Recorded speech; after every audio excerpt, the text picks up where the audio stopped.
Hey guys, this is Rafael from Shiloh Relics.com. I hope you're all doing well. Hope your year has started off in a positive direction. We've been very fortunate here. Got to spend time with my family, my friends. One thing that we always do, and it's one of my favorite days of the year. New Year's Day for years, my neighbor Charlie Morris, hey Charlie, would fix in his garage. He would do black-eyed peas and hog jaw, and all the neighbors would come over. We gathered there, and Charlie turned 80 last year, and a couple years ago I kind of took over. And now he comes and eats with us and is the moral support and the backbone behind everything. Every year, New Year's Day, we do that, and I look forward to it all year long. There's a great show in Charleston if you get a chance. It's the same weekend, but my neighbors come first, so we got to have it a little differently this year. And because of COVID, we couldn't all gather like we wanted to because I'm not a president's son or a future president's son. I try to do what I'm supposed to do. So anyway, we put together little meal boxes and took them to our neighbors. We got together, cooked it, and put it all together. It's a great day because I'm very fortunate to have the family and friends that I have. Well, anyway, today, as you can see, we got a new addition.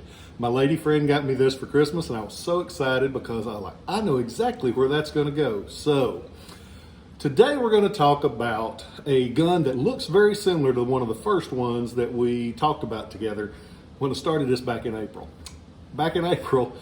So far we've got 650 subscriptions as of this morning. When we hit 1,000 subscribers, I'm going to give away an original Civil War or cavalry saber. Already got it, going to talk about it maybe here in the next day or two.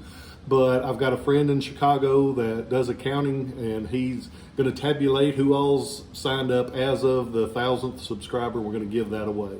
So something to look forward to on that.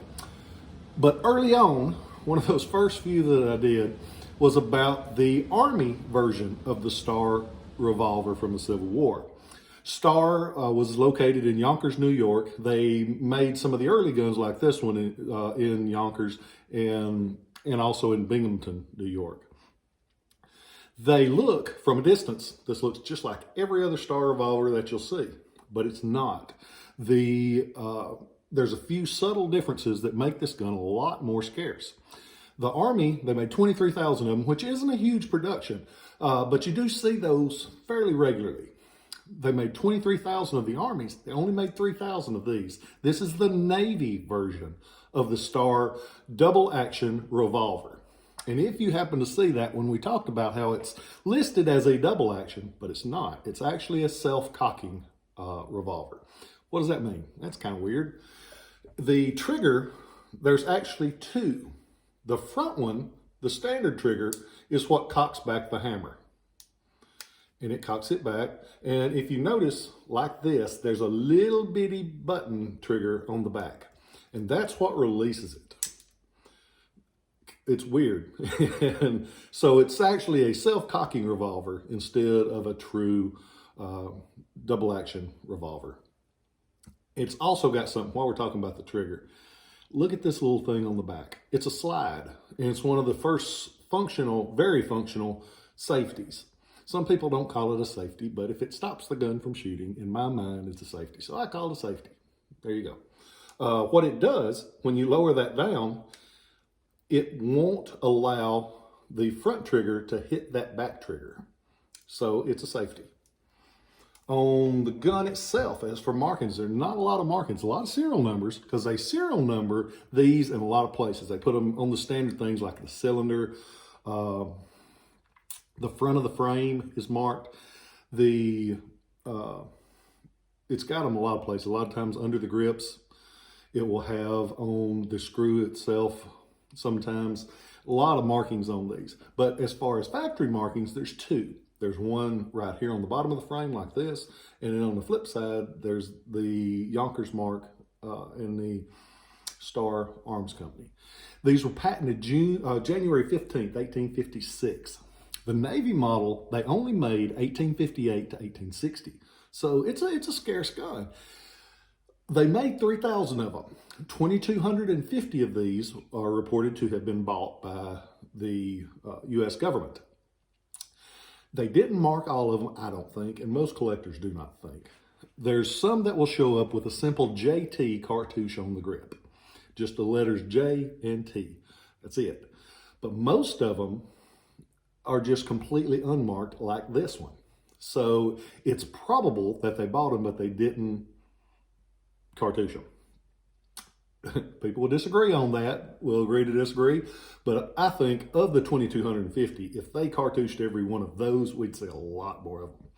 I happen to have this one on ShilohRelics.com right now. I've also got another one. I got a chance to get 2 of the 3,000 of them at the same time. So I was very excited because you don't see them very often. How do we see from a distance that this is the Navy, not the Army? If you watch the other videos, you know that Army is 44 caliber. Navy is 36 caliber. That's just the way they referred to them. The 36 from a distance will look exactly the same. But if you notice, the frame is longer because it has a longer cylinder and it's a little bit smaller all over. When you lay them side by side, you can see it a lot more clearly. But they're a lot tougher to find on these 36 calibers. This one's pretty. You can tell it got used. It wasn't ever abused. The numbers, if I remember correctly, are all matching. I didn't read that description before I got back here to do it this morning.